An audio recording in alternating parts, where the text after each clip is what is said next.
lọ wo ọba ńlá. Àwọn ọba ńlá ni wọ́n mọ bí tí wọ́n sin ìyá Lísìsì. Ṣó tí gbogbo àwọn tó ń fún ẹ ní evidence wọ́n fẹ́ tọwọ́ owó lọ́wọ́ ẹ̀ ni. Wọ́n ò like rárá. Ó mọ̀dí. Wọ́n kàn fún ẹ ní fake evidence. Wọ́n jẹ́ kó máa wà useless lórí social media. Ó ti yẹ. Wọ́n fún ẹ ní fake evidence ni. Ìwùkẹ́ Sábọ̀dù sọ yí pé kí ló wúkọ ẹ̀? Kí ló wúkọ bọ̀bọ́ yẹn náà? Lizzy. Pé òun ló kọ́lé tí Lizzy wà. Òun dẹ̀ ń pa. Lizzy kọ́lé tí Lizzy wà. Ó dẹ̀ ń pa. Sábọ̀dù ni. Bọ́sìta tó bá yẹ pé wọn kọ́ ibi tí ìyá ẹ̀ gbé kọ́ nìyẹn kó wá ṣépè sí. Because ó mọ̀ pé you are saying nuisance talk. You are talking nuisance. Báwo lèèyàn ṣe máa wà tí ò ní mọ ibi tí wọ́n sin ìyá ẹ̀ sí? Ṣó possible? Ṣé pé kò possible? You are talking nuisance ọ̀rọ̀ tí ò make sense. Ọ̀rọ̀ tí ìgbà yẹn tí wọ́n ń jà. Ṣó mọ̀ pé ọba ńlá yìí ló lọ fi ibi tí wọ́n sin ìyá Lizzy sí. Ṣó mọ̀ pé òun ló fi hàn. Ẹ bá wa gbé ìbejì tí ìyá Lizzy bí, ẹ bá wa gbé síta. A ní láti tọ́jú wọn. A fẹ́ tọ́jú wọn. Because new story nìyẹn tí àwọn Sọjí àti Dorcas tí wọ́n sọ. Àrí ìyẹn ò suffocate. Ìyẹn kò showcase nígbà yẹn. Torí àwọn tó ń fún wọn ní informants. Ẹ mọ̀ pé àwọn ọmọ ayé ló ń supply wọn ní informants. Ó ti yé yín. Àwọn ló ń supply wọn. Wọn ò rí ìyẹn supply wọn nígbà yẹn.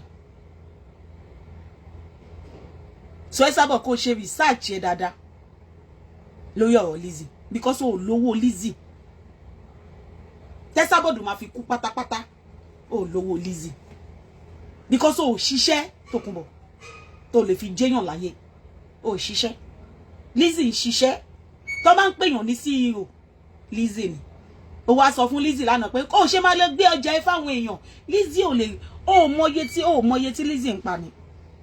Ó mọ nǹkan tí Lizzy ń control ni.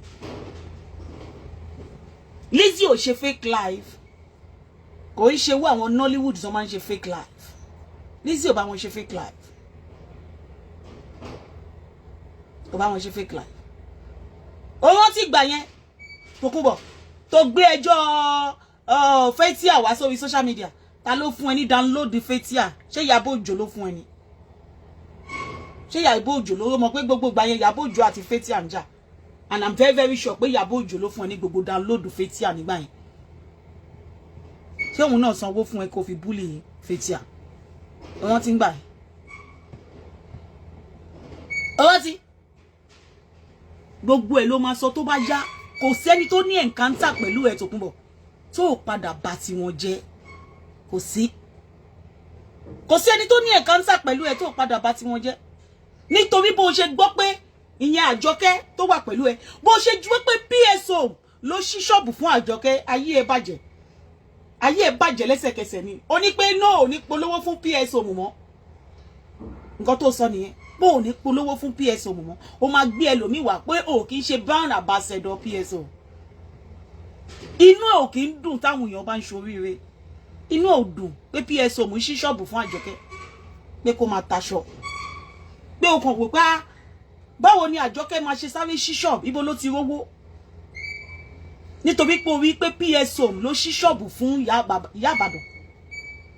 Nǹkan tó ṣe wò pé o máa bà ti PSO jẹ́ nìyí.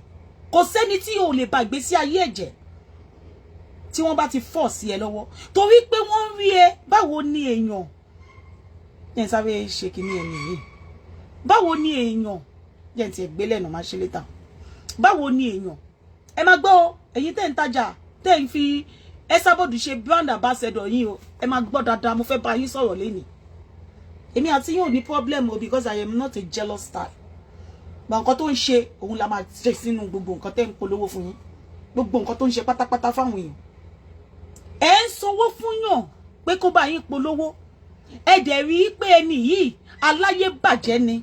Tó bá ń fẹ́ bá yín polówó, ìdá kó máa bà ti ọba jẹ́. Àbí kó máa bà ti ìjòyè jẹ́. Àbí kó máa bà èèyàn tó wà tó jẹ́ tó ní personality tó ní tó wà èèyàn tó dá ní àwùjọ ẹ ní pé to order pé no ẹ má bá mi ṣe wù polówó yẹn ẹ lè rájé jẹun ìjọ tí ìpolówó yín bá ti tán lọ́dọ̀ ẹ lè rájé jẹun ọjà yín máa padà dòkúta ní ṣẹ́yìn ọmọ ni ọjà yín máa padà dòkúta ní ìjọ wo lẹ ti rí tí kò kún bọ̀ tó ṣe motivational speak kò ní rérò lánàá bó ṣe rí pé òun ò rérò báyìí àwọn 700 ló ń wo òun bó ṣe rí pé èèyàn 700 ló ń wo òun ó switch sí Lizzy because ó need the views láti lè máa jẹ́ kí ìpolówó ẹ̀ kó máa lọ. Yẹ́kọ̀ yẹ̀yìn sìn ẹ̀ ń polówó fún yàn ó ń polówó fún yín ẹ rò bóyá owó tí ẹ̀yin rí nísìn owó ẹkún lẹ̀ ń gbà owó ẹkún ni èèyàn tó bá dé gba owó ẹkún kò lè fi ṣe ohun rere kò lè fi ṣe rere kò lè fi ṣe oríire. Kàmá rẹ̀ ní kankan nínú yín èèyàn ń gbé ọmọ kókó ọmọ tí ò tí wọ 1 year ó ń gbé ṣépè ó dẹ̀ ń polówó fún yín ẹ lè ṣe oríire ìjọ tó bá ti stop tó ò polówó fún yín mọ́ ìjọ yẹn ni ọjà yín ti wọlẹ̀ ẹ lè ṣe oríire láti inú ọjà yẹn ẹ lè rí nǹkan gidi fi gbé ṣe. Honestly speaking èèyàn ń jókòó ó máa bá tèèyàn jẹ́ àwa ní ẹ wá rẹ já o ẹ wá ra já o Ọlábánjí o PSO mu o wàláì tàláì ẹ lè fi owó yẹn ṣe ohun rere tẹ́ bá fi ọmọ lọ sí school ẹ lè jèrè ọmọ yẹn honestly kẹ́ mú owó yẹn kẹ́ fi ọmọ lọ sí school ẹ ní jèrè ẹ honestly speaking kẹ́kọ̀ọ́ yẹn òun máa ń bá tèèyàn jẹ́ ó ń bá tèèyàn jẹ́ láti fi tún ti yín ṣe ni ẹ̀yin ọmọ ni ẹ̀yin wò bóyá oníkálukú kọ́ ló ní ẹlẹ́dàá títí ẹ̀ mọ̀ ni ṣẹ́yìn ọmọ pé nǹkan tó yàn máa jẹ kò kí ń ṣàn kọjá níwájú ẹ̀yìn nǹkan tó yàn máa jẹ láyé kò kí ń ṣàn kọjá níwájú èèyàn nǹkan tó yàn máa jẹ kò kí ń kún ṣàn kọjá ṣe ọ̀bẹ àwọn ń gbé polówó wá fún mi mo máa ń reject ẹ ni máa ń reject ẹ.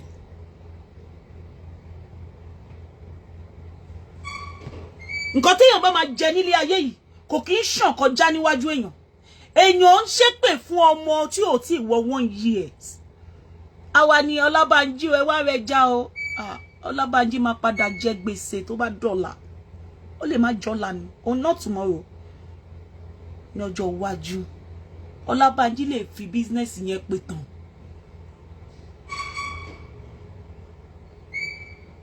torí wọn ò ṣe lọ́nà tó tọ́ ẹ̀yin náà wò ó nígbà tó ń ṣe fún tó polówó fún kí lorúkọ ẹ̀ kí lorúkọ bèbí tó pè rẹ̀ ní Ẹyinjú Olódùmarè kí ló ṣẹlẹ̀ sí business Ẹyinjú Olódùmarè ó wọ́ mi ni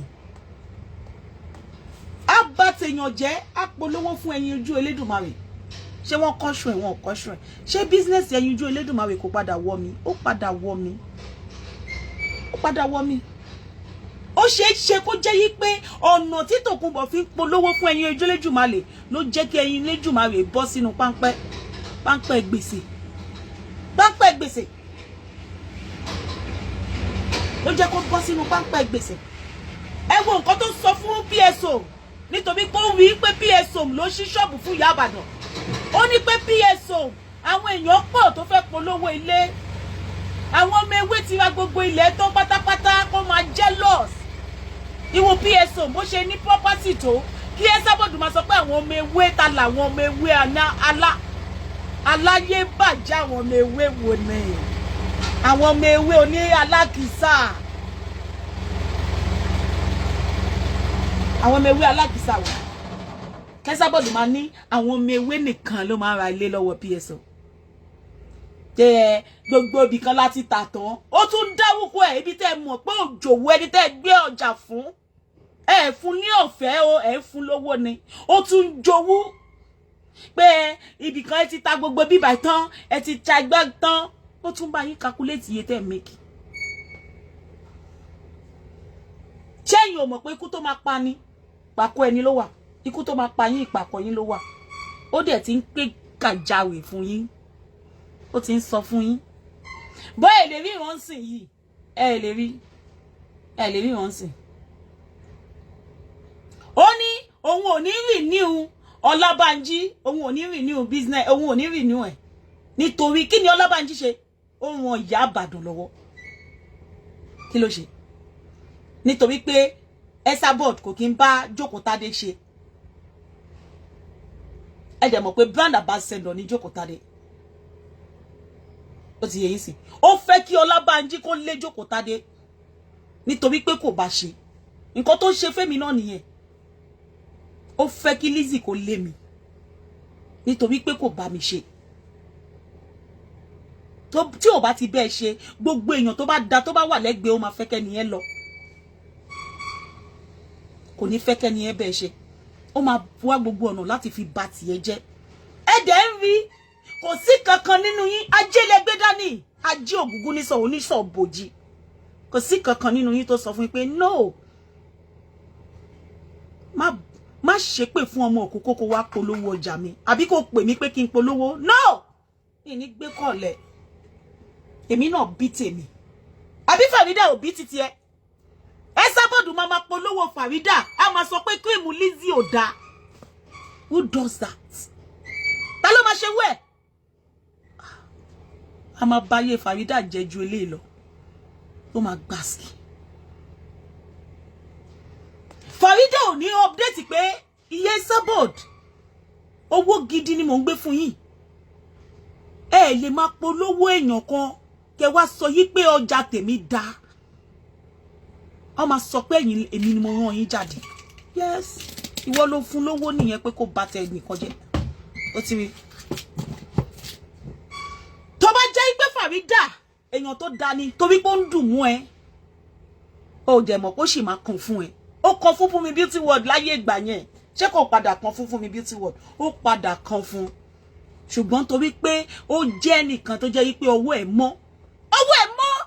Ọwọ́ fún mi beauty world máa mọ́ o. Ọwọ́ ẹ̀ mọ́. Ṣé tí Esabod bá ń bú Àbíkẹ́ ni? Àbí tí wọ́n máa ń bú, tí Àbíkẹ́ bá ń bú fún mi beauty world. Gbogbo bí Esabod ṣe máa ń bẹ, bí fún mi beauty world ṣe máa ń bẹ Esabod pé kó fa Àbíkẹ́ sílẹ̀. Gbogbo ẹ̀ ní fún mi beauty world gbé jáde. Ibi tẹ́ máa ti mọ̀ pé ọwọ́ ẹ̀ mọ́ ni. Gbogbo wa lanu báyìí ni. Àwa rò bí wọ́n àjọ ń ṣèké ni. Àṣé wọ́n jọ ń ṣèké. Àṣé fún mi beauty world máa ń bá wí. Ẹ má ṣe báyìí. Ẹ fa àwọn ọmọ kéékèèké yìí lẹ̀. Òun ni Ọlọ́run ṣe dá fún mi beauty world lọ́lá lọ́jọ́ tèmi. Ṣùgbọ́n ọ̀wọ́ tó ń rí Esabod tó sọ mọ́ Esabod nísìn. Esabod ò rí voice note Lizzy gbé jáde o láti jọ́ tán ti ń jà o. Kò rí voice note kankan gbé jáde. Kò rí voice note ọ̀rọ̀ Lizzy níbi tí Lizzy ti bá ti ọ̀rẹ́ ẹ̀jẹ̀. Kò rí nǹkan kan gbé jáde. Esabod ò rí voice note yẹn gbé jáde. Ibi tẹ́ máa ti mọ̀ pé wọn kì í ṣe ọlọ́rọ̀ nìyẹn. Tẹ̀bí Lizzy ò kì í ṣe alábòsí. Ibi tẹ́ máa ti mọ̀ nìyẹn. Ṣùgbọ́n ìwọ Farida, you are comfortable. Kí wọ́n máa ṣépè fún ọmọ tí ò tí wọ 1 year. Ìwọ dẹ̀ wò bí àwọn máa jèrè títí ẹ. Ìmúlẹ̀ mọ́fò. Honestly speaking. Asabiamo. Tó bá jí abíamọ gidi, tó kì í ṣàbíàgbà Farida. Esabod ń ṣépè fún ọmọ, ó wá fi ìpolówó tiẹ̀ sí. Ẹni tí wọ́n sọ pé kó update fún kò tí ì ṣépè fọ́mọ. Ẹni tó ń sọ pé kó jáde kó update fún Farida, òun ò tí ì ṣépè fọ́mọ ẹ̀. Kò nínú comment yẹn bí ẹ kà sí da Farida. Comment yẹn nígbà tó ń send ẹ̀ sí mi mo ní kàn fi sílẹ̀. Nínú comment yẹn nígbà tí ẹni yẹn send ẹ̀ sí mi. That don't send the comments yẹn sí mi. Farida, tó bá wo comment tí wà tí ẹni yẹn jọ chat. And I don't think ó wá bẹ́ẹ̀ nínú mi mọ̀ bí èmi ò mọwọ́ Instagram mi mọ̀ pa. Tó bá wo comment yẹn kò tí ì sí èpè ọmọ nínú ẹ̀. Kò tí ì ṣépè fún Lizzy ńbẹ̀ yẹn. Esabod ń ṣépè fún ọmọ. Òun ò tí ṣépè fún ọmọ tán sọ pé kó jáde kó update fún. Òun ò tí ṣépè fún ọmọ. Bẹ́ẹ̀ni tí wọ́n rí tó ṣépè fún ọmọ òkókó. Farida, ó jáde kó ṣe update pé màmá ẹ jọ̀ọ́, tẹ́ bá fẹ́ polówó mi, ẹ jọ̀ọ́. Bí a tẹ́ bá ṣe fẹ́ bẹ̀rẹ̀ show yín yẹn kọ́kọ́ ṣe polówó mi náà. Ọlọ́run á máa jẹ wá. Ẹ má ṣépè fún ọmọ kẹ́ tó wá ṣe polówó fún mi. Abiyamọ ni mí. Ó lè ó máa kùn ẹ́ lọ́la Farida Ọlọ́run. Oyè tó ń kara ẹ̀wò ni. Tó máa kara ẹ̀dẹ̀. Makon lóye nílé ayé yìí. Makon ni. Makon lóye. Ẹ̀yin ò mọ̀ ni. Ẹ mọ̀ pé oyè tó kún ara wò ó di dandan tó máa kan ara ẹ̀dẹ̀. Ẹ mọ̀ ni. Ẹ̀yin kánjú ni. Ẹ̀yin kánjú. Lẹ ṣe máa ń lá ọbẹ̀ gbígbóná ló ṣe máa ń jó yín lẹ́nu. Ẹ mọ̀ pé tẹ́ bá ní sùúrù díẹ̀ ẹ sì lè jẹ ọbẹ̀ yẹn. Ẹ mọ̀. But kàkà kí Farida kó update. Pé náà abiyamọ ni mí. Ẹ lè máa ṣépè fún ọmọ tí ò tí wọ 1 year. Èmi náà bí tèmi. Mi fẹ́ kí abiyamọ kankan kó ṣépè fún ọmọ mi. Farida tún update bullshit. Ó update wèrè mo ti bẹ́ẹ̀ ka kásàtì làwa. Àwa máa ń ka ni. Because a máa ní ìdí ẹ̀ tó bá jọjọ́ ọ̀la. Gbogbo nǹkan tó kọ àti ka. Àwa máa ń ka anything. A máa ń ka àpamọ́. A máa kó papọ̀ mọ́. A máa kó pamọ́. Kásẹ̀tì. Torí pé o bí a season film tó máa lọ títí láíláí òun ló pè. Hello? I'll call you back, okay? Season film. Ṣé yín ò mọ̀ pé Esabod bó ṣe wà yẹn? Kí ló wúkọ ẹ̀ ni? Tó bá lọ báyìí. A tún lọ báyìí. Tó bá ti rí pé Farida igan tí mo mọ̀ gan mi mọ̀ anybody. Ìgbà tí Esabod bá kọ́kọ́ bá Lizzy jà nǹkan tó wá sọ nìyẹn o. Ó ní bí Lizzy ṣe mọ̀yàn tó kò fóun ní èèyàn kankan tóun máa mọ̀. Kò mú òun mọ àwọn èèyàn ńláńlá. Ta ló fẹ́ mú Esabod? Ìwọ olórí burúkú ìmọ̀ èèyàn. Ìwọ yẹn kódà sí mú èèyàn. Pé èèyàn ti ẹ̀ sọ yí pé èèyàn mọ̀ ẹ̀ gan ìdọ̀tí ni. Ìdọ̀tí. Farida gan bó ṣe wà yẹn kò lè proudly láti sọ pé òun mú Esabod.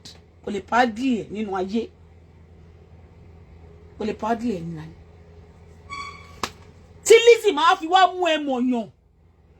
Do you know àwọn personality tí Lizzy ní? Àwọn èèyàn tó jẹ́ personality àwọn èèyàn ńláńlá. Irú ìwọ kọ́ ló máa mú mọ̀yàn. Alákìísà ni ìwọ Tókunbọ̀. Ìwọ ti balẹ̀ ayé jẹ́ ju kó sọ yí pé wọ́n mú ẹ lọ, pé wọ́n fẹ́ mú ẹ mọ̀yàn. Ìwọ ń ṣe ẹni tó lè gbé dìde pé kó wá mọ̀yàn. Èérí wà nínú gbèsè ayé ẹ, azin èérí. Ó ní èérí lára. So wọn lè jẹ́ kó mú ẹ. Nǹkan tó kọ́kọ́ gbé wá nìyẹn o.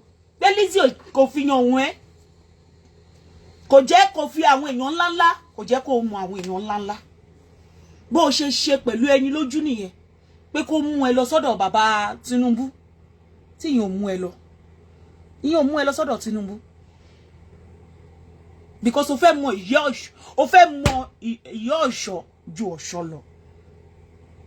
Kí Esabod máa sọ fún Lizzy pé kó má fẹ́ Mr. Lawal. Ṣé Lawal yàgbẹ́ sára ni? Àbí Lawal wá kéré nínú ayé?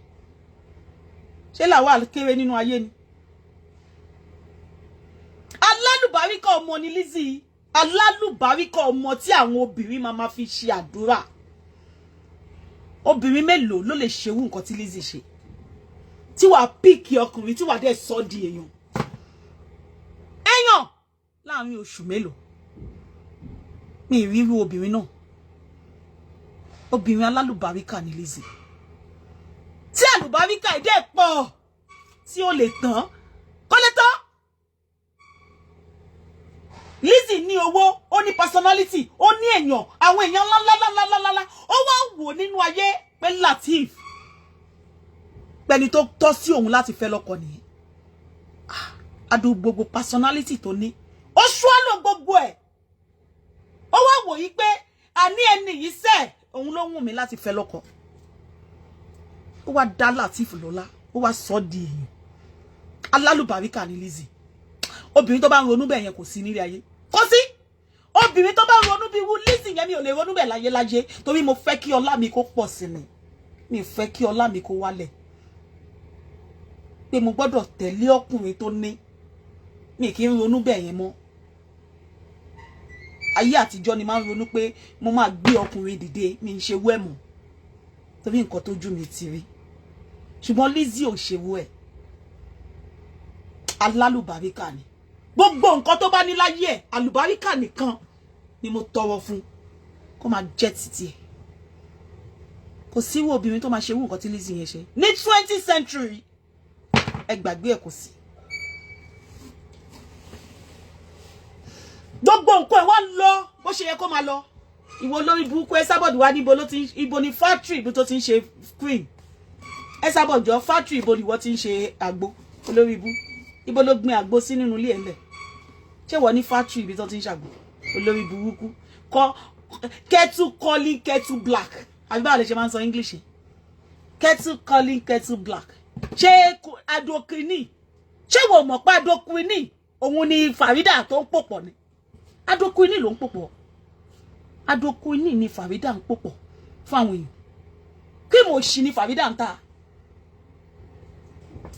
abo fẹ́ kí n máa gbé àwọn customer tó ra cream ẹ̀ wá sórí social media ṣé kò fẹ́ kí n máa gbé wá kí mo ṣì ní Farida ń ta Tókunbọ̀ owó orí gbogbo ara ẹni tí gbogbo làpálàpà tó mú ẹni gbogbo ara ṣé orí Farida tó wọ short sleeve rí Farida ò lè wọ short sleeve àbá rí níjọ́ tó lọ sí party Àbíkẹ́ tí gbogbo ọwọ́ ẹ̀ jóná ṣáà rí Farida níjọ́ tó lọ sí party Àbíkẹ́ tí gbogbo ẹsẹ̀ ẹ̀ jóná gbogbo picture yẹn la máa gbé wá sórí Facebook àbí kò ń ṣe Farida yẹn ẹjọ́ Queen làwọn yẹn miss papọ̀ ìwọ wá ń bèèrè lọ́wọ́ Lizzy pé bolo ti kó lè miss ẹ hello wọn ní good products ní Nàìjíríà wọn ní good products ní Nàìjíríà gbogbo àwọn tó ń try tó ń ṣe organic products ní Nàìjíríà yẹn they are all fake ó better kó lọ ra káwọ́ white gan dájú gbogbo cream olórí burúkú tó ń tà wọn ní good products ní Nàìjíríà ṣé wo mo ní Tókunbọ̀ kéèmù wo lọ́pọ̀ sọ fún Farida pé kó show wa bó ṣe mix product ẹ̀ sọ fún pé kó show wa bó ṣe mix ẹ̀ kó fún wa ní ingredient tó lò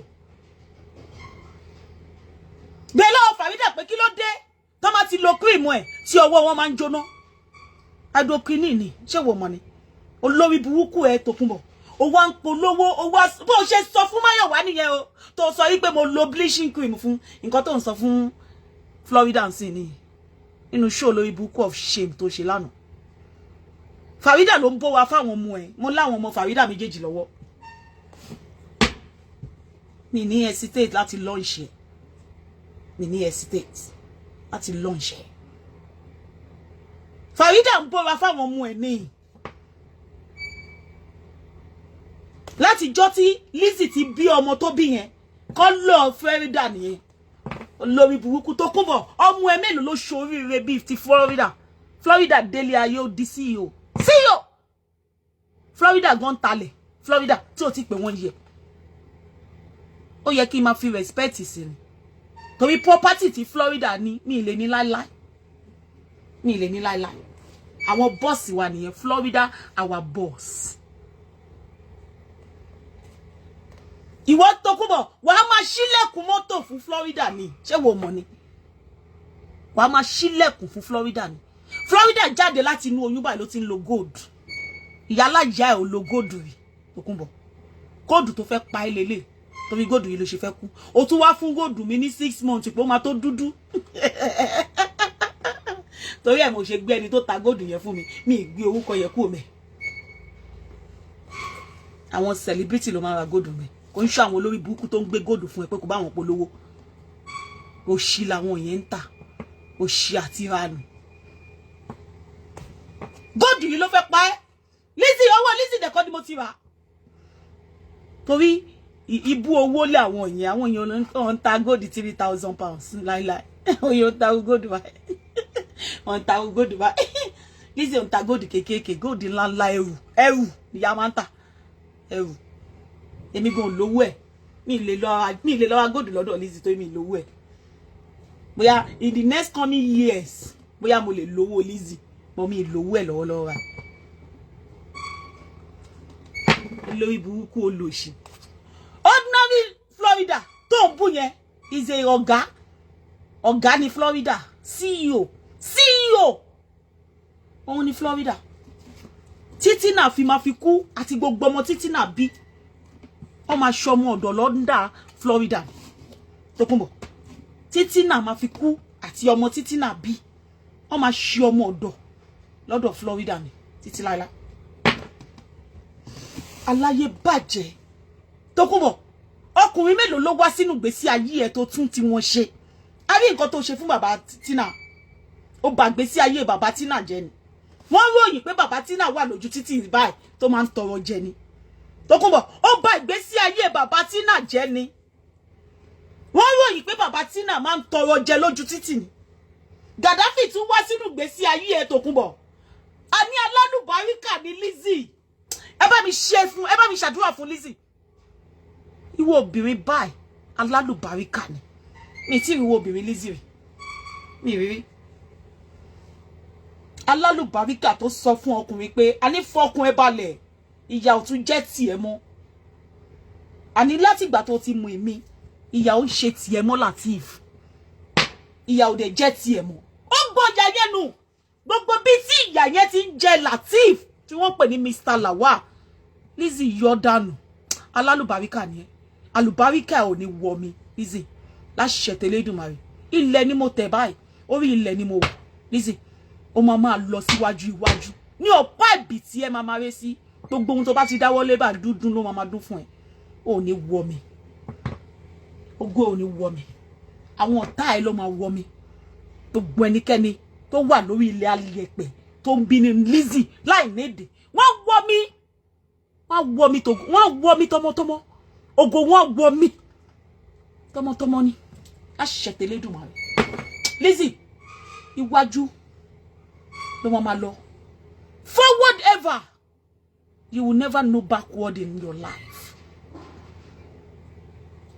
tí a bá gbọ́ bẹ́ẹ̀ yẹn nílé ayé tí à ń dùn àwọn ọkùnrin wa nínú ṣé wọ́n máa lọ kó sí ọwọ́ àwọn obìnrin tí wọ́n máa fi wọ́n ṣe yàmàyàmà wọ́n ní kó sí ọwọ́ àwọn obìnrin bíi ìwú Tòkunbọ̀ ọlọ́yẹ bàjẹ́ ó fọkọ kínní ó fọkọ kejì ó ṣe bí olómi burúkú ni Mr. Gaddafi nìyẹn tí wọ́n pè ní Gaddafi ẹ wo bí máa yẹn bó ṣe single mọ́ ẹ wo bí máa yẹn bó ṣe handsome look at that man how handsome is it ó bà ìgbésí ayé máa yẹn jẹ́ lọ́sàn kò òun kan ó bà ìgbésí ayé ẹ̀ jẹ́ Tòkunbọ̀ has been for destruction even when she was a little girl she has been a destruction Tòkunbọ̀ does not have a good life any man that move closer to Tòkunbọ̀ is ready to destroy them kò ní good life ṣé ni tí ò ní good life ló máa fẹ́ kí ìgbésí ayé àwọn ọmọ ẹ̀ dá no so kò ní fẹ́ kí ìgbésí ayé tiẹ̀ náà dá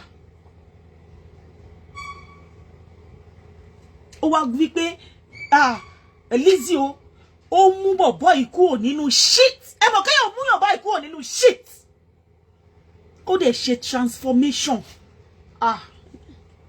kó dẹ̀ mú transformation Lizzy Anjorin ọmọ Elizabeth God will enlarge your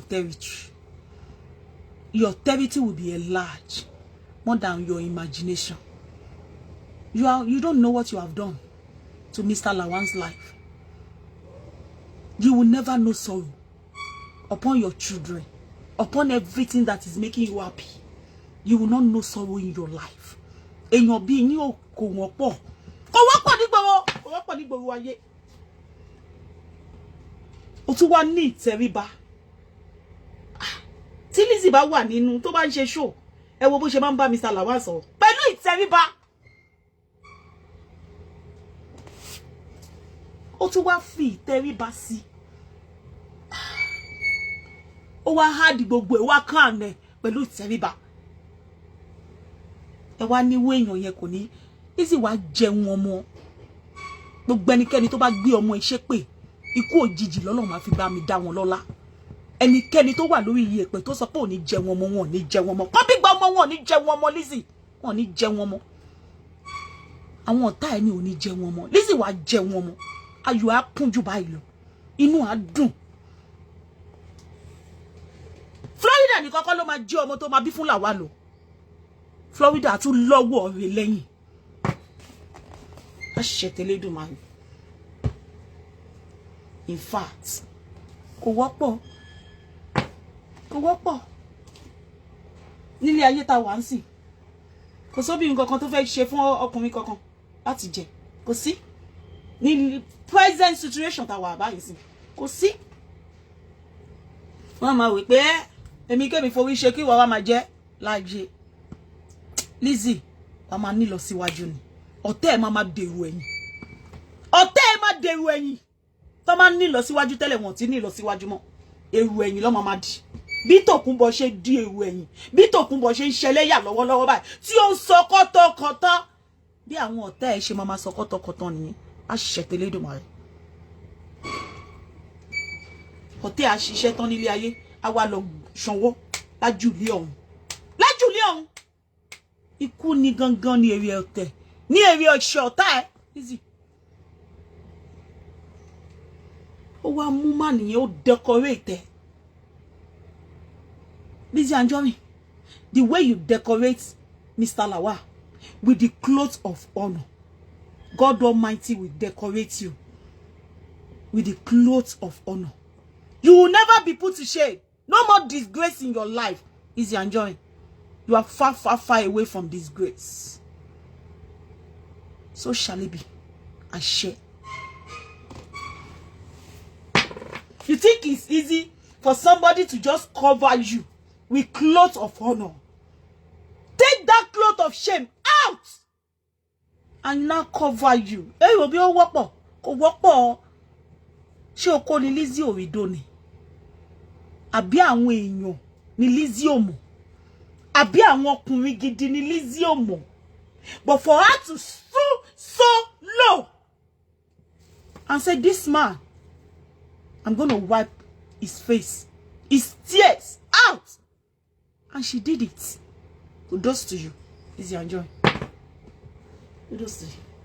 People don't understand. When everybody's talking, everybody's talking with pains. Oh, Lizzy, èèyàn bí ọmọ bí mẹ́rin kó má sí kankan nínú àwọn ọmọ tó ṣoríire. Ah, ó wá jẹ́ pé ìyá Lizzy wá bí ọmọ yẹn kan ṣoṣo. Òun nìkan ló wá ṣoríire. Ah, Tina, ó ní láti fi ìyá ẹ̀ ṣògùn owó. Ṣó mọ̀ pé ìyá ẹ̀ ó sọ yí pé Lizzy fi ìyá títí ẹ̀ ṣògùn owó. Ó ní láti fi Esabod ṣògùn owó. Kárí iye tó máa produce fún ẹ. Ìgbà tí Esabod ń sọ lánàá, ó ní Lizzy fi ìyá ẹ̀ ṣògùn owó. Tókunbọ̀, ìwọ náà sọ fún Tina kó fi ẹ̀ ṣògùn owó kárí iye tó máa produce fún. Ṣebí ìyá Lizzy ni, kò ṣáà ń ṣe ìyá títí ẹ̀. Bẹ́ẹ̀mi náà bá ní ìyá bí mo ṣe wà yìí sí. Ìwú bó ṣe sọ̀rọ̀ yẹn, máa wá mú ìyá mi máa fi ṣògùn owó nítorí ìyá mi ni. Nǹkan tó bá wù mí ni máa fi ìyá mi ṣe.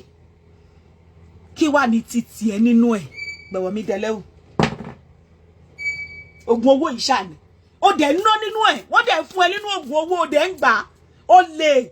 Ó tún wá fẹ́ gba 5 million lórí orí kankan. Lórí orí Lizzy, lórí orí Lawal, lórí orí Florida, lórí orí kí ló wúkọ ẹ̀?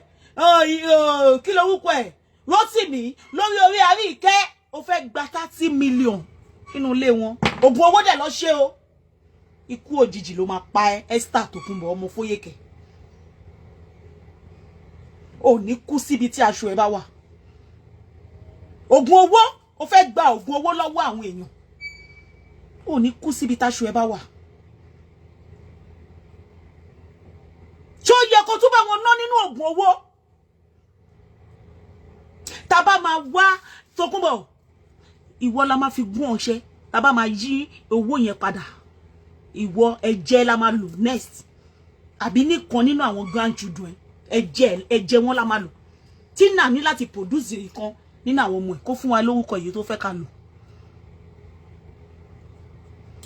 olórí burúkú má ṣàǹfààní olóṣì ẹ̀dá tó pé gbogbo ọkùnrin tó wọnú ìgbésí ayé ẹ̀ gbogbo wọn pátápátá lórí burúkú wọ́n ṣòwò burúkú ní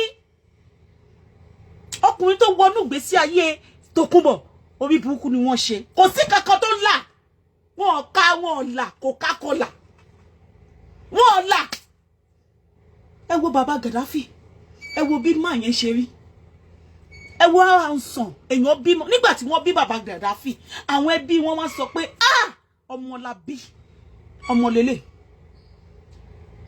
gbà tán bí bàbá Gaddafi kí ni bàbá Gaddafi ń dàgbà fún ìrìn àjò bàbá Gaddafi bàbá Gaddafi máa cause the day to set his eyes on you Tòkunbọ̀ máa yẹn máa cause the day to set his eyes on you tó bá kí n ṣe pé ẹ̀yin náà onídòkúdò nìyí nígbà tí wọ́n gbé Tòkunbọ̀ fún yín pé kẹ́ do ṣe bí wọ́n sọ pé kẹ́ do ṣé wọ́n ní kẹ́ jókòó síbẹ̀ ni wọ́n gbé fún yín pé kẹ́ do píìnì ni wọ́n píìnì yín pẹ̀lú Tòkunbọ̀ ayé Gaddafi ò ní lọ síwájú mọ́ láti jọ́ tí Tòkunbọ̀ ti dó Gaddafi ní ayé Gaddafi ti stand still tó bá tí Tòkunbọ̀ bá wọnú gbèsè ayé ọkùnrin yẹn máa ń stand still ní ayé ọkùnrin yẹn ò kí ń lógo kò kí ń sí ògo nínú ẹ̀ kò ń sógo nínú ẹ̀ same thing tó ń ṣẹlẹ̀ nínú gbèsè ayé àwọn ọmọ ẹ̀ náà wọn ò ní lógo bí bàbá Gaddafi stay stuck nínú traffic yẹn nìyẹn nínú traffic of violence Tòkunbọ̀ bá Gaddafi jà títí violence ló máa ń bá máa yẹn ṣe violence ó máa ń bá ṣe violence ni máa yẹn ò lè kó ẹ̀mí ẹ̀ papọ̀ láti lè ṣiṣẹ́ máa yẹn stability ẹ̀ kò stable mental stability máa yẹn ò stable pé what kind of a life am I living what kind of a life is this máa yẹn ò ní progress ọkùnrin tẹ̀lé ẹ̀ Tòkunbọ̀ kò ní progress ó bímọ fọkùnrin máa yẹn ò ní progress he does not have a progress máa yẹn ò ní progress gbogbo ọkùnrin tí Tòkunbọ̀ ti dó kò sí kankan tó ní progress nínú wọn they don't have progress àwa náà ṣàǹtẹ̀ lọ́kùnrin àbá tí wọ́n jẹ́ àǹtẹ̀ lọ́kùnrin tí iná ò bá wọ̀ mù onílọ máa lọ́ ń lo ẹ̀mí tí bàbá Máyọ̀wá wá dé bí bàbá yìí tó bá ṣe báyìí fún mi báyìí máa paṣọ yìí kò ṣe pé nítorí pàṣẹ ń dóra wa o nítorí ìtọmọ tó wà láàrin wa àdóra wa o how many years ń sílẹ̀ mi àti bàbá Máyọ̀wá ti bá wa wá sí bóyá ó wá rí mi tí bàbá Máyọ̀wá wá sínú ilé wa mo wá wọ ẹ mọ̀ pé tí bá délé mi ń wọṣọ ó ní nǹkan kékeré kan tí máa ń wọ̀ ṣe mọ̀ ó ti mọ̀ mí mọ́ kíní yẹn ó wá fọwọ́ gbá mi nítan mo máa ń gbà lọ́wọ́ ni pé this is somebody else property kì í ta omi síra wa lọ títí because nǹkan rìsíkì tó rí yẹn ó ti yé yín sìn pé ọmọdé yìí sì dùn síbẹ̀ ó ti rí ó ti yé yín sìn ọmọdé yìí sì dùn síbẹ̀ òun ni pé ó ta sí ó fọwọ́ tọ́ mi lára ní gbé lọ sí to another level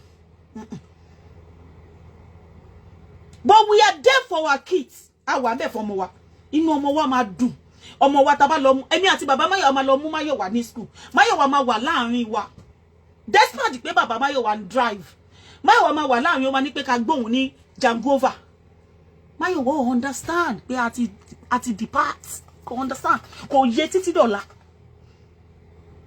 because abá rí wa máa in fact máa so oúnjẹ bàbá Máyọ̀wá máa jókòó comfortably ẹ̀yin ti níbi tí ẹ̀sìn èèyàn wáyọ̀ wá téèyàn díṣì oúnjẹ fún tó dẹ̀ gbé lọ ó dẹ̀ máa jẹ ó máa pè yín pé ọmọ ó sì mọ oúnjẹ ṣe bàjẹ́ ó gbá ski mo love ẹ̀ gan ṣé ti máa wájú mi ṣé o ti lè fún mi lówó oúnjẹ báyìí bọ́ ẹ bèrè lọ́wọ́ Tòkunbọ̀ bóyá Gaddafi lè lọ sílé ẹ̀kọ́ fún lóúnjẹ wàláì Gaddafi ò ní jẹ irú relationship táwa ní pẹ̀lẹ́ ẹni tá a bímọ fún nìyẹn that is the type of relationship ta ní fáwọn tá a bímọ fún. They trust us. Wọ́n trust wa. Bàbá Máyọ̀wá ní síbẹ̀ níbi tí mo ti kò ní rí kíní tí mo fẹ́ fi sí lẹ́nu o. Màá ní bàbá Máyọ̀wá yà lẹ́nu ẹ̀, lẹ́nu ẹ̀. Màá dẹ̀ fi kíní yẹn sí lẹ́nu. Àlìyá ṣé kò ń ṣe love. ṣé kò ṣe nǹkan ṣé kò yẹ pé tí bá ti sùn wọ́n ni màmá rí màá ní tó bá ti rí mi kò má ta ò ṣáà máa dírẹ́sì wa máa bọ̀.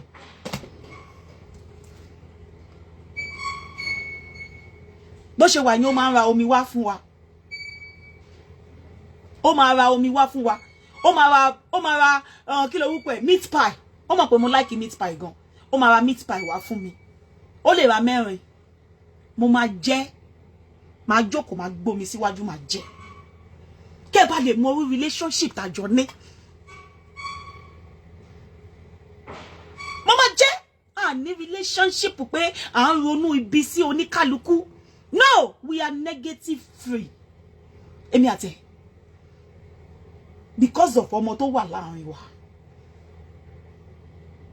Germany tí mo fẹ́ lọ yìí ọmọ ẹ̀ sọ pé bàbá òun máa tẹ̀lé wa o bàbá òun máa tẹ̀lé wa o mo ní níbo ni bàbá ẹ̀ máa wá sùn sí ó ní pé ká gba rúùmù tó tóbi gan kò yọ ṣe mọ̀ pé ọmọ yẹn kò yọ understand ó ní tá bá gba rúùmù tó tóbi gan bẹ́ẹ̀dì yẹn máa tóbi bàbá òun á lè sùn òun á sùn sí wa láàrin mo ní òkè bàbá ẹ̀ máa tẹ̀lé wa dẹ̀ pé tí bá ti rí bàbá ẹ̀ kó sọ fún bàbá ẹ̀ pé kó tẹ̀lé wa èmi kọ́ ni máa sọ pé bàbá ò ní tẹ̀lé wa inú ọmọ yẹn dùn gan ìgbà tí mo sọ pé bàbá ẹ̀ máa tẹ̀lé wa tó bá wá rí bàbá ẹ̀ tí bàbá ẹ̀ bá wá sọ fún pé bàbá ẹ̀ máa mọ̀ yìí pé òun ò lè sùn sínú òun wa but bàbá ẹ̀ máa sọ pé òun ń ṣiṣẹ́ pé kó má wọrí pé a máa lọ́njọ́ mi. bọ́tò kúbọ̀ ó máa gbé àwọn ọmọ ẹ̀ jáde ó yá wálé ṣépè fún bàbá ẹ̀ ó Bùnmi ó yá ṣépè fún bàbá ẹ̀. àwọn ọmọ tí Tòkunbọ̀ ń bí wọ́n máa ń ṣépè fún bàbá tán bí tí ó bí wọn á ní pé kí wálé kó lọ kó àwọn ọ̀rẹ́ ìwà kan wá lọ fọ́ Gàdáfì lórí olórí burúkú ṣé nǹkan tó ń kọ yín nìyẹn kò kọ yín ní nǹkan tó dáa irú nǹkan tó fẹ́ kí Lizzy máa ṣe nìyẹn ẹ wá bá mi béèrè pé ta ló fẹ́ fi ọmọ Tòkunbọ̀ because wọ́n ti rí i pé wèrè nìyá tó bí ẹ wọ́n dẹ̀ ti mọ̀ yí pé ó jáde láti inú ìyá wèrè ta ló máa wá fẹ́ kò sẹ́ni tó máa fẹ́ Tòkunbọ̀ kò sẹ́ni tó máa fẹ́ Tina kò sí ẹni tó máa fẹ́ Bùnmi. ẹ rántí ìgbà tí Bùnmi lóyún ẹ jẹ́ fi hàn yín ẹ rántí ìgbà tó lóyún tí Bùnmi lóyún ẹ rántí oyún Bùnmi yìí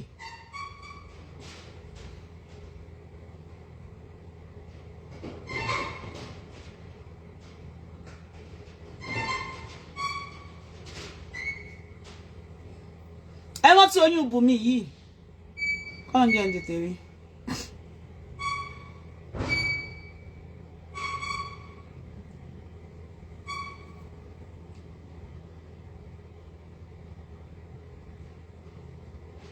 màá gbé jáde padà ẹ rántí oyún Bùnmi yìí tẹ́ bá rántí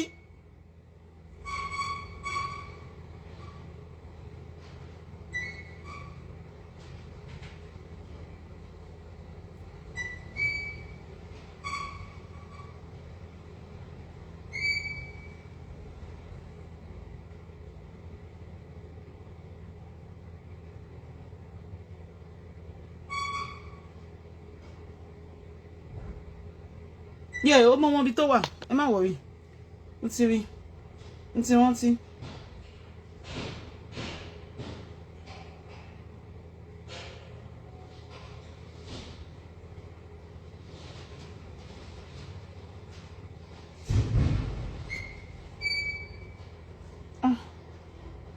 ní ìmọ̀ rí kẹ̀ jẹ́ ń wọ níbí o.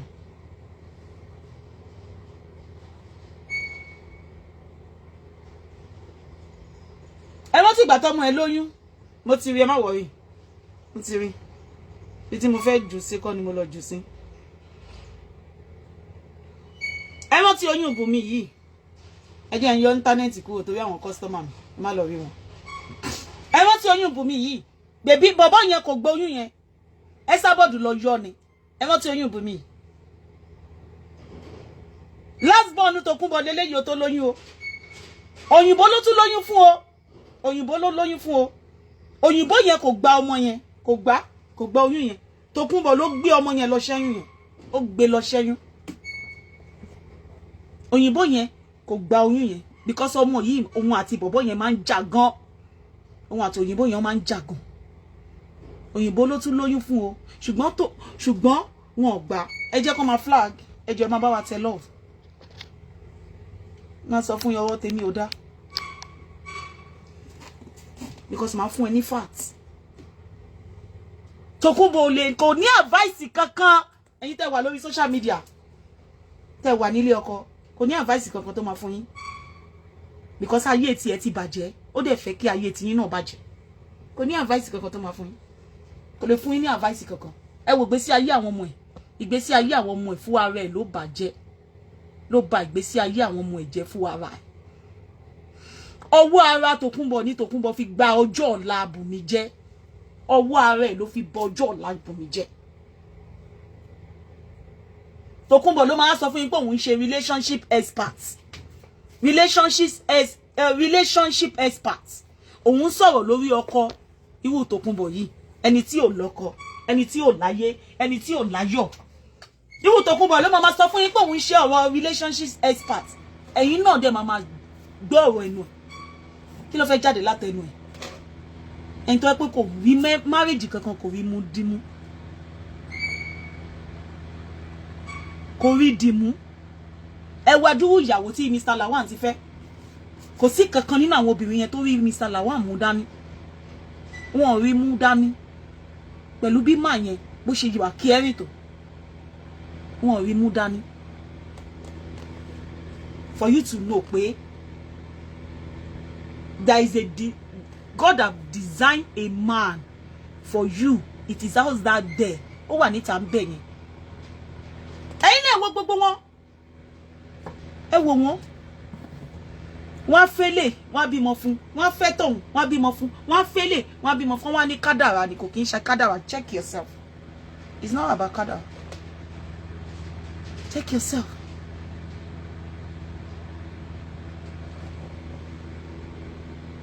Nǹkan tó mú ẹni tó ní owó rẹpẹtẹ.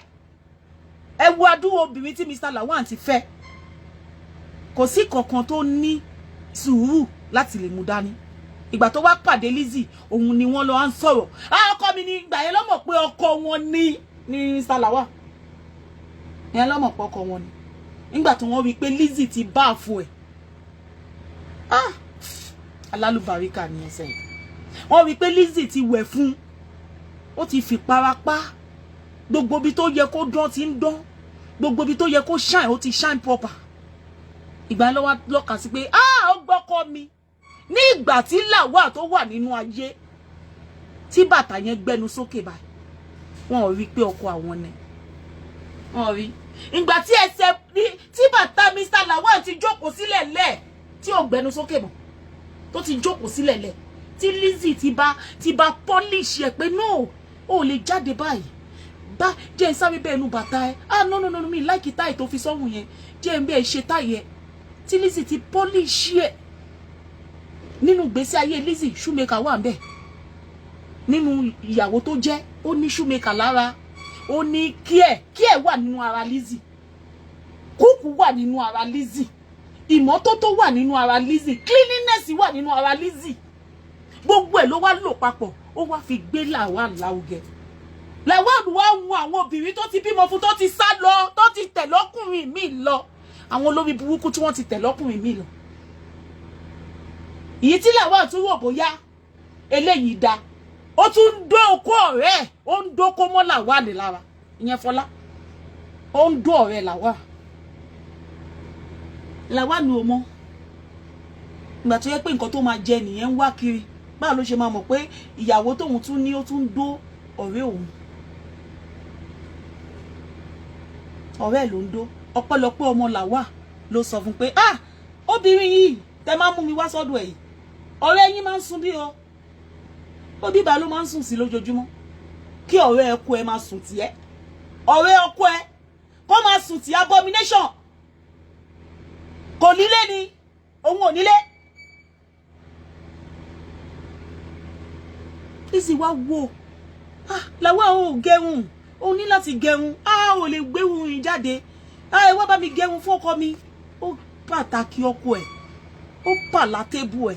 Ẹni tẹ́ mẹ́sì pé abẹ́gi kí ló wà lára ẹ̀ ó fún ní cream tó dá ara Lawal wá ń jí sáyé ó wá ń jí gbogbo àwọn fítì yẹn gbogbo àwọn handsome yẹn wá ń jáde ó wá ń wojú yín tẹ́ bá wá wo Mr. Lawal báyìí wọ́n wá ń shine and handsome wọ́n wá handsome wọ́n shine ẹ wá wò pé láyé jísí ò lè jẹ́ o ẹ wá wò bí ẹ tẹ́ bá gbógun wá òun ló máa jẹ́ kí Lawal fi Lizzy lẹ̀ kó lè filẹ̀ o Lawal gan wa ta tán Lawal wá sọ pé níbí ni máa kú sí Mario níbí ni máa kú sí mo di Mario torí pé Lawal mọ irú nǹkan tí skin òun jẹ́ nígbà tóun tó wọnú ìgbésí ayé Lizzy ṣe pé kò ní lè fi Lizzy là kò sórúkọ tẹ́lẹ̀ pé Lawal kò ní filẹ̀ ọkùnrin mọ obìnrin tó máa ń ṣìkẹ́ obìnrin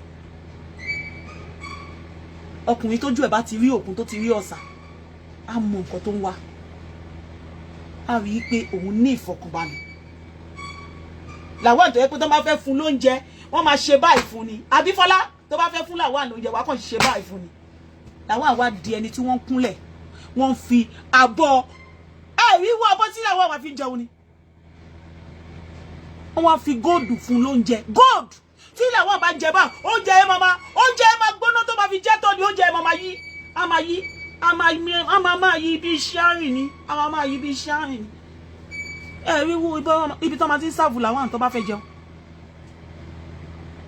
King of Palace níbẹ̀ oúnjẹ ẹ máa yí ni oúnjẹ oríṣiríṣi wọn ò bu ọbẹ̀ lórí rice ọbẹ̀ wà lọ́tọ̀ ẹran wà lọ́tọ̀ ṣáàkì ẹ̀dọ̀ ìgbín eléyìí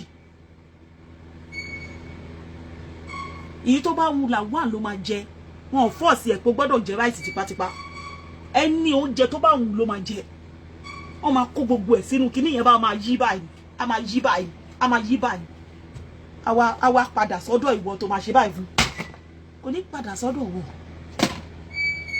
láṣẹ ní padà sí ẹ lọ́dọ̀ lálá bẹ́ẹ̀mi àti bàbá Máyọ̀wá ṣe ń jà tó bá wá sí ilé mi tó wá wu ọmọ ẹ̀ tí bá ń dáná nínú kitchen tí bá dáná tó ń jẹ la máa kọ́kọ́ bù oúnjẹ bàbá Máyọ̀wá ní first Máyọ̀wá ní second oúnjẹ bàbá Máyọ̀wá ní máa kọ́kọ́ bù bẹ́ẹ̀mi àti ẹ ò ṣe mọ́ máa kọ́kọ́ gbóúnjẹ yẹn lọ fún báyìí ni èmi ni máa gbé lọ fún nínú tray tí máa gbé fún tí máa ní ṣe mọ̀ pé ṣé o máa wá ṣanwọ́ nínú kitchen ni àbò fẹ́ omi ìṣanwọ́ ó máa ní àjẹ́ ń dìde ó lè má ṣe gbogbo yẹn mọ́ ó máa tún gbé mi ṣanwọ́ fún mi jẹ́ ń dìde máa ní àmú lè fún ẹ lómi ìṣanwọ́ àkànní kẹyẹn mọ́ ni ó máa ní ó yẹ máa bọ̀ nínú kitchen wá ṣanwọ́ pẹ̀lú peace tó ń ṣe pé torí pé ó fẹ́ dómi inú ọmọ ẹ̀ máa ń dùn ni ọmọ yẹn ò ronú látàwọ̀ dálẹ́ pé ìyá mi ò ti fi bàbá mi lẹ̀ kò ronú ẹ̀rí àfi tó bá ti dàgbà ló máa tó mọ̀ pé ó dà pé wọn ò sí mọ́ o torí wọn wá kí n sanwó bẹ́ẹ̀dì wa o bàbá mi ó ti pẹ́ tó ti sanwó bẹ́ẹ̀dì mi ibẹ̀ ló máa ṣẹ̀ṣẹ̀ wá yé pé à ń make gbogbo nǹkan báyìí because of them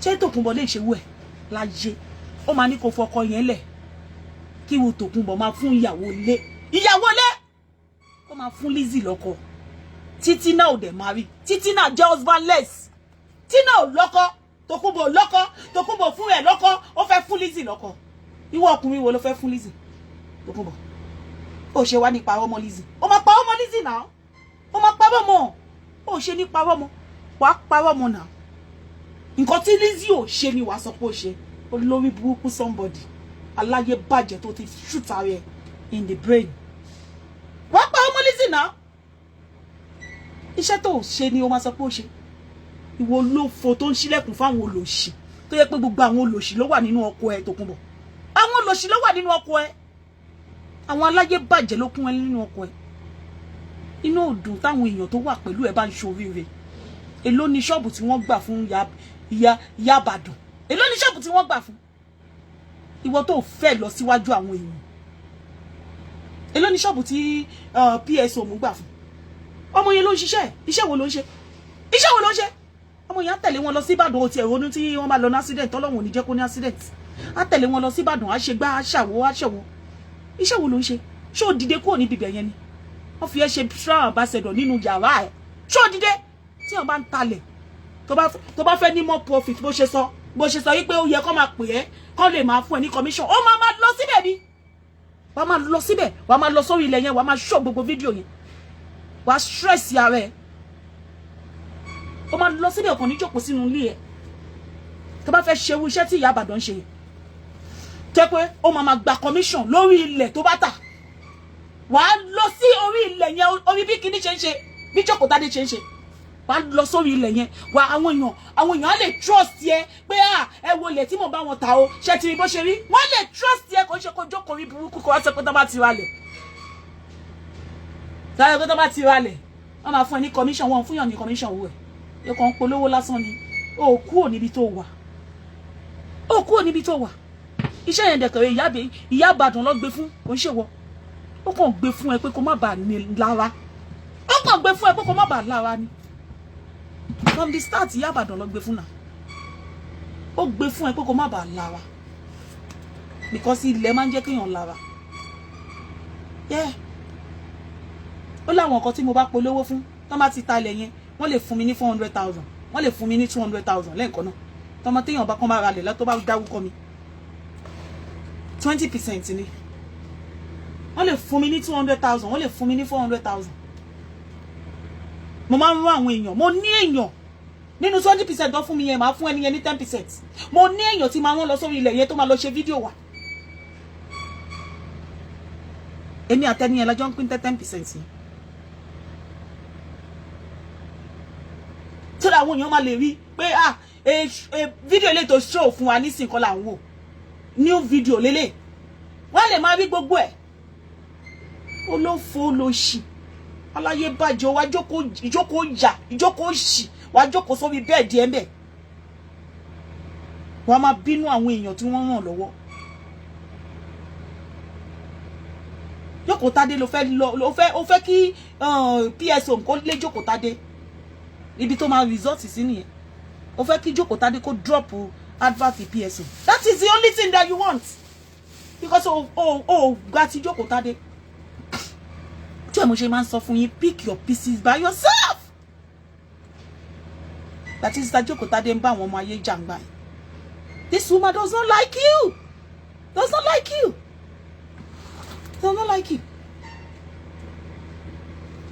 she does not like you she wants you to wo lẹ́jọ́ tẹ̀nísì ta lọ́rẹ́ àwọn ọmọ ayé Esabod that is what I'm telling you that time àwọn ọmọ ayé ẹ sì lè padà ṣọ̀rẹ́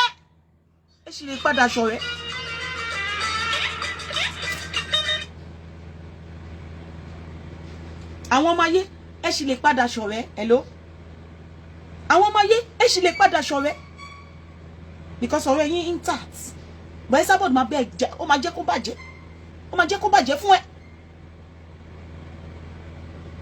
òun máa fẹ́ kó go far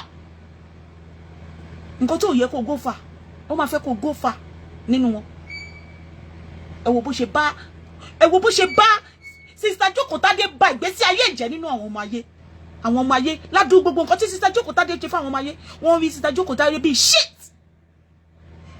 shit nísìn wọn ò tiẹ̀ láìkí ẹ̀ rárá wọn ò tiẹ̀ ronú gbogbo oore tó ti ṣe because Esabod make sure pé òun bà gbogbo relationship yẹn jẹ́ láàrin yín kan tí mo dé sọ ń gbà yẹn because that woman ìgbà tí ọ̀rọ̀ Lizzy wà tí wọ́n ń gbé àwọn dọ̀kásì lọ sí kọ̀tì nǹkan ó fẹ́ kí n bú mọ́mí Wòsúlà mi mo stand the ground mi níbo èmi kan lọ́ọ́ máa jẹ́ mi á tún ṣiṣẹ́ fún ìyá ẹ̀ mọ́ èmi ò lè ṣe kò sí nǹkan tí kò sọ ó lọ sọ fún Lizzy èmi bú Lizzy níbo ló ti bú báwo ṣe máa bú Lizzy èmi ò ń ṣe wẹ̀ ó kó ṣì lọ ìbùkún ni ẹ́ pé kí Lizzy kó gbé mi lọ sí court kí Lizzy gbé mi lọ sí court ṣé mo bú ni èmi ò ń bú Lizzy ó máa make sure pé gbogbo relationship ẹ̀ ó máa bàjẹ́ ìwọ ló máa lo sense mo dá lóhùn mo ṣiṣẹ́ fún Lizzy lèmi ṣiṣẹ́ fún mi I'm not working for you Ọlọ́run ní jẹ́ yẹn ló ń ta lára gan ó ń dùn gan mo ṣiṣẹ́ fún mi ìdẹ̀fẹ́ ṣiṣẹ́ fún ẹ wo a kẹ bá gbójú kó Tádé àtàwọn ọmọ ayé wọ́n ní course gidi, wọ́n jọ ń ṣiṣẹ́ gidi, ẹ bá wò wọ́n. Ẹ bá gbójú kó Tádé àtàwọn ọmọ ayé. But nísìn ní present situation báyìí sìn, kí ló ń ṣẹlẹ̀? Kí ló ń ṣẹlẹ̀? Kí ló ń ṣẹlẹ̀ lọ́wọ́lọ́wọ́ báyìí? Wọ́n máa ń ṣépè fún Jókòó Tádé. Because of who? Because of Tokunbo. Tokunbo ló tún wá rápá láwọ ní ọ̀dọ̀ àwọn ọmọ ayé ń sìn. Ó rápá láwọ ọbẹ̀ ní. Bó ṣe máa ń ṣe nìyẹn. Ó sneak wọ bẹ̀.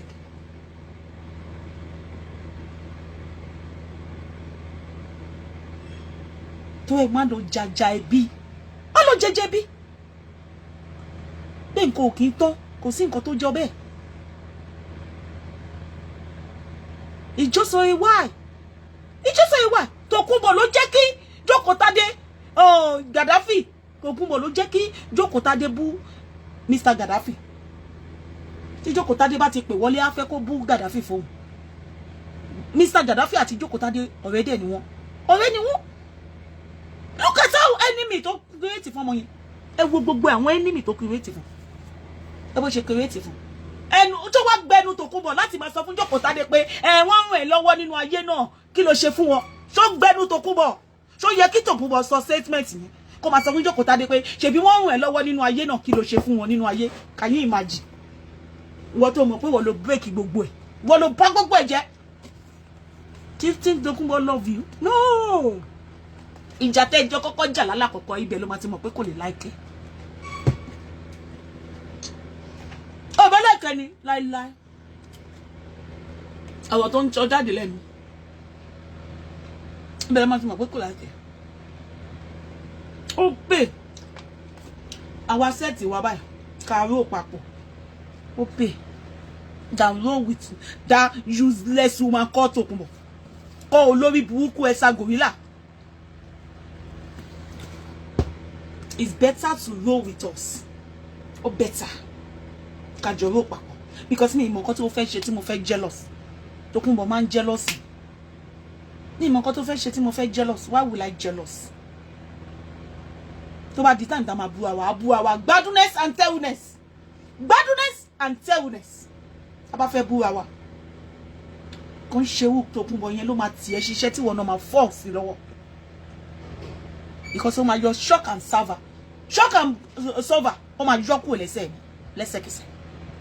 She's not a good person. Telling you. Wọ́n sọ fún yín nìyẹn.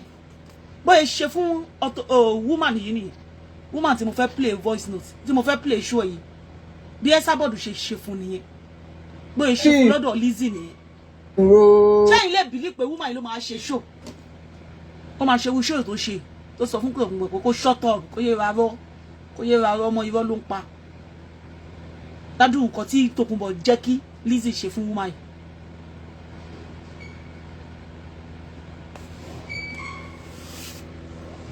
Ṣé kò yé yín? She does not love anybody. Tí Tokunbo bá possess love fún, she does not love you. Ó fẹ́ ká yé ẹ bàjẹ́ ni. Ó fẹ́ kí ìgbésí ayé ẹ bàjẹ́. We've been there, we've seen it. We've been there, we've seen it. Fẹ́ kí ìgbésí ayé ẹ bàjẹ́ ni. She's a jealous freak. This is what Tokunbo is jealousy. Nǹkan tó ń jealousy lele. Nǹkan tó ń jowú gangan rèé. Ṣó ti yé yín? Cubana ni mo wọ̀ sọ́hun. This is Cubana. Ìyá ò lè rà tó máa fi kú. Tokunbo, ìyá ò lè rà. Àwọn òṣì tó ń lò sọ́hun yìí. Ìyá ò lè rà tó máa fi kú Tokunbo. Cubana lele. Ó ti yẹ. Tó ò lè rà. Ibi tí mo ti rà nìyẹn tó bá ń pọ́n ẹ. Tí inú bá ń bí ẹ jù lè lọ síbẹ̀ lọ rà. Ibi tí mo ti rà nìyẹn. Tí inú bá ń bí ẹ jù, you can go there and buy it. Olófo lòṣì aláyé bàjẹ́. Wanna be. Ẹ wo gbogbo nǹkan tó ṣe fún Wasiu Ayinde. Look at everything tó ṣe fún Wasiu Ayinde. Ẹ wo gbogbo nǹkan tó ṣe fún Wasiu Ayinde.